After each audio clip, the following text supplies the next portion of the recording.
guys សួស្តីអ្នកទាំងអស់គ្នាថ្ងៃនេះជួបខ្ញុំមួយសះទៀតអូខេសម្រាប់ថ្ងៃនេះគឺខ្ញុំចង់និយាយពាក់ព័ន្ធជាមួយនឹងគ្រូសាម្ដងមានបងប្អូនដែលគាត់ឆាតមកសួរខ្ញុំថាបងគ្រូសាខ្ញុំគាត់អត់អាចទទួលយកដៃគូរបស់ខ្ញុំបានទេដោយសារគាត់ជាជនជាតិបរទេស Yes គឺកន្លែងហ្នឹងវារៀងមានផលពិបាកច្រើនខ្ញុំគិតថាមិនមែនជាជនជាតិបរទេសទេទាំងជនជាតិខ្មែរដូចគ្នាเนาะអញ្ចឹងជំហានដំបូងដែលយើងចង់ឲ្យគ្រួសារយើងជឿជាក់យើងត្រូវតែជឿជាក់លើដៃគូយើងដូចគ្នាថាអ្វីដែលយើងទទួលបានពីគាត់គឺ 100% គឺល្អអូខេគាត់ស្មោះត្រង់គាត់អាចរួមសុខរួមទុក្ខជាមួយយើងបានគាត់អាចជាមនុស្សម្នាក់ដែលយើងអាចពឹងពាក់ជីវិតនៅថ្ងៃអនាគតបានហើយខ្ញុំជឿជាក់ថាទង្វើទាំងអស់ហ្នឹងវានឹងរំទៅគ្រួសារយើងយ៉ាងហោចណាស់ក៏20ទៅ30% អូតូ Yes ហើយទី2គ្រួសារយើងគឺតែងតែស្រឡាញ់យើងដូចជាសង្សារឬក៏ដៃគូអនាគតរបស់យើងដូចគ្នាអញ្ចឹងពេលខ្លះគាត់អាចនឹងទទួលយកបានឬក៏អីបានវាអាចនឹងមកពីយើងដូចគ្នាមកពីយើងនេះគឺមិនមែនបានន័យថាកំហុសយើងទេគឺបានន័យថាគាត់អាចនឹងបារម្ភថាកូនអញតិចចាញ់បោកការលួងលោមរបស់គេឬកូនអញស្រឡាញ់គេងប់ងល់កូនអញអត់គេហៅថាចេះមួយចុះពេលទៅអាហ្នឹងគឺការបារម្ភពីគ្រួសារអ្វីដែលខ្ញុំគិតណាអានេះវាជា personal mindset របស់ខ្ញុំ Yes ពួកអីសង្សារខ្ញុំដំបូងឡើយក៏ម៉ែខ្ញុំគាត់អត់អូខេទេគាត់ថាប្រកាសទេកូនគឺបានន័យថាលក្ខណៈថានិយាយបែបនេះមកគឺបានន័យថាគាត់កំពុងបារម្ភពីយើងថាតើយើងធ្វើនេះវាប្រកាសអត់តើយើងធ្វើនេះឲ្យការស្រឡាញ់ពិតប្រាកដដោយមនុស្សប្រុសម្នាក់ហ្នឹងគាត់ល្អពិតប្រាកដដូចដែរអ្វីយើងនិយាយអត់គាត់ខ្លាចថាយើងឲ្យគេហៅថាចាញ់បោកការលួងលោមរបស់គេល្អបានតែមាត់តែវាអត់ប្រយោជន៍អីចឹងទៅហើយទង្វើទី2គឺយើងធ្លាប់មានការឈឺចាប់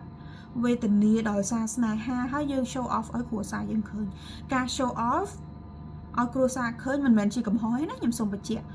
វាមិនមែនជាកំហុសទេក៏ប៉ុន្តែវាអាចនឹងខ្លាចវាគ្រាន់តែធ្វើឲ្យគ្រួសាររបស់យើងគាត់មានម៉ាក់ប៉ារបស់យើងគាត់ថាគាត់មានតបាយគាត់ធ្លាប់ឃើញកូនគាត់ឈឺធ្លាប់ឃើញកូនគាត់វេទនា Yes អញ្ចឹងហើយគាត់នឹងប្រើពាក្យថាច្បាស់ឲ្យកូនកើតទេកូនអញ្ចេះឲ្យកូននៅសាអញ្ចឹងឯងអញ្ចឹងយើងត្រូវតែដើរតួជាតួនាទីជាប្រេសនីដែលយើងទទួលពីដៃគូម្នាក់បញ្ជូនទៅគ្រួសារយើងតែមួយតែសូមឲ្យយើងបញ្ជូននៅផ្លូវតែមួយហាមបញ្ចេញហាមបញ្ចូលយើងគាត់មានប៉ុណ្ណាយើងប្រាប់ប៉ុណ្ណឹងគាត់ធ្វើការអីយើងប្រាប់នឹងគាត់ជួយយើងចេះជួយយើងចុះគឺយើងប្រាប់បែបនឹងហាមបន្លឺព្រោះអីគេហៅថាពេលខ្លះពេលដែលយើង over ពេកហើយពេលដែលគាត់ឃើញជាក់ស្ដែងវាអាចនឹងធ្វើឲ្យគាត់ទទួលយកបានកន្លែងនេះក៏វាអាចទៅរួចហើយមួយទៀតយើងត្រូវតែ show off ថាខ្ញុំធំហើយខ្ញុំអាចចាត់ការខ្លួនឯងបានមិនមែនបែបបញ្ចុះប្រសោតទេយើងនិយាយក្នុងនាមយើងជាកូនព្រោះគាត់បារម្ភពីយើងដោយសារគាត់អាចនឹងគិតថាម្នាក់នេះមកបោកកូនអញម្នាក់នេះមកចេះមួយចុះពីរទៅយ៉ាអញ្ចឹងឯងហើយមួយទៀតគេហៅថាវាអាចនឹងប្របីនេះអីផ្សេងដែលវាធ្វើឲ្យគ្រួសារខ្លះគាត់អត់ទាន់ទទួលបានឬក៏គាត់មិនទាន់ច្បាស់អីចឹងទៅអញ្ចឹងយើងត្រូវតែព្យាយាមដើរតួនាទីល្អមួយដែលយើងទទួលពីខាងដៃគូជីវិតរបស់យើងនិងបញ្ជូនទៅគ្រួសាររបស់យើងដូចគ្នាសកម្មភាពគឺវា more than everything ជាមួយនឹងការនិយាយវានិយាយទៅល្អហើយតែបើទង្វើបច្ច្រាស់នៃសម្ដីគឺក៏ពិបាកដូចគ្នាដែរចាអានេះគឺជាបញ្ហាហើយទី2ទៀតយើងអាចនឹងព្យាយាមឲ្យដៃគូរបស់យើងនឹងជួបជាមួយគ្រួសារយើងអីជាដើមទៅដោយការនិយាយវីដេអូឬក៏ទង្វើផ្សេងដូចថាអាចដូចថាយើងអាចដូចថាយើងទិញយើងជាកាដូយើងជាអីចឹងណានឹងឯងតែមិនបានន័យថាយើងត្រូវទៅឲ្យតែយើងអាចនឹងនឹករលឹកគាត់នៅពេលបន់ទៀនឬក៏ធ្វើអីមួយដើម្បីធ្វើឲ្យគាត់ឲ្យនឹងជួបមុខនឹងមុខអីចឹងទៅដើម្បីធ្វើឲ្យគាត់មានអារម្មណ៍ថា Yes ម្នាក់ហ្នឹងអាចមើលថែកូនយើងបានមិនថា Yes បើសិនជាយើងជាមនុស្សស្រីបានន័យថាមើលថែកូនអញបានហើយដល់ពេលបើគាត់ជាមនុស្សប្រុសខាងគ្រួសារគាត់អូកូនអញមើលថែកូនស្រីហ្នឹងបាន Yes អាហ្នឹងគឺបែបហ្នឹងឯងហើយទី2ទៀតគឺការបារម្ភដែលគាត់មានខ្ញុំអាចជឿជាក់បានថាព្រោះឯពាក្យថាជនជាតិបរទេសមិនថាបរទេសមិនថា ខ្មែរទេសម័យឥឡូវ អានេះខ្ញុំសុំតោខ្ញុំបើសិនជាប៉ះពាល់ណាគេតែខ្ញុំនិយាយចំពោះចំណុចតែខ្ញុំនិយាយនេះទេអ្នកខ្លះគាត់អាចនឹងមានប្រពន្ធមានកូនគាត់មានសង្សារមានអីផ្សេង private រហូត private ដល់ដង្ហើមចុងក្រោយហ្នឹងហើយបើយើងមកយើងអត់ចេះសង្ស័យយើងស្រឡាញ់យើងលងយើងអត់សង្ស័យអីហ្នឹងប៉ះប៉ែនឹងមានប្រពន្ធខ្សិនខ្សិតចានឹងឯងអញ្ចឹងមិនហាពេលខ្លះយើងត្រូវតែយើងស្រឡាញ់តែយើងកុំទុកចិត្ត 100% ទុកចិត្តនៃចំណុចនេះខ្ញុំចង់បានន័យថាយើងស្រឡាញ់នៅស្ថិតក្នុងការពិចារណាខ្ញុំស្រឡាញ់គាត់តែរាល់ទង្វើគាត់រាល់សកម្មភាពរបស់គាត់យើងត្រូវតែយ៉ាខ្ញុំនិយាយទៅប៉ែហ្នឹង គឺបានន័យថាខ្ញុំជឿជាក់ថាមនុស្សដែលគេព្យាយាមស្រឡាញ់យើងមែនតើឬក៏គេ open mind all everything ជាមួយយើងមែនតើគឺយើងទទួលបានបែប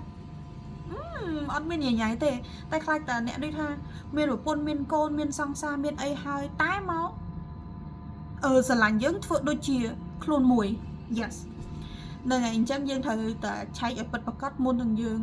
ស្រឡាញ់ហើយអានេះក៏ជាបញ្ហាគ្រួសារដែលយើងកំពុងគិតដែរ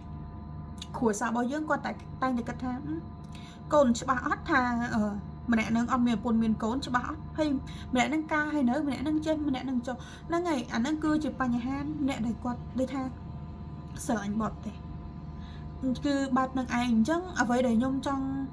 ចុងក្រោយដែលខ្ញុំចង់និយាយនេះគឺយើងព្យាយាមធ្វើជាប្រេសនីដែលយើងដឹកនាំរឿងរ៉ាវទាំងអស់តែយើងត្រូវតែប្រកបវិជ្ជាថាអូម្នាក់នេះគាត់ល្អម្នាក់នេះគាត់ចេះគាត់ចុះហើយបើគ្រួសារយើងសួរយើងប្រាប់ទៅថាអូគាត់ធ្វើការនេះធ្វើការនេះហើយយើងព្យាយាម show off ថាយើងជាមនុស្សម្នាក់ដែលពេញវ័យយើងអាចទទួលខុសត្រូវរាល់ការស្រឡាញ់របស់យើងគឺឆ្លងកាត់ការគិតនិងការពិចារណាច្បាស់លាស់ដែលខ្ញុំនៅហើយមួយទៀតមិនមែនបានន័យថាខ្ញុំស្រឡាញ់ដោយមានតែការលួងលោមមកមុខទេខ្ញុំស្រឡាញ់ដោយគាត់មានទង្វើដូចគេហៅថា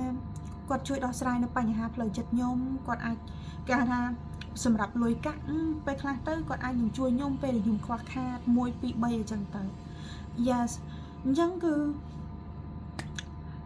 គ្រប់យ៉ាងគឺប្រើពេលវេលាតែខ្ញុំជឿជាក់ថាបើសិនជាគ្រប់យ៉ាងវាគេហៅថាវាល្អពិតមែនអីចេះមួយចុះពីរទៅ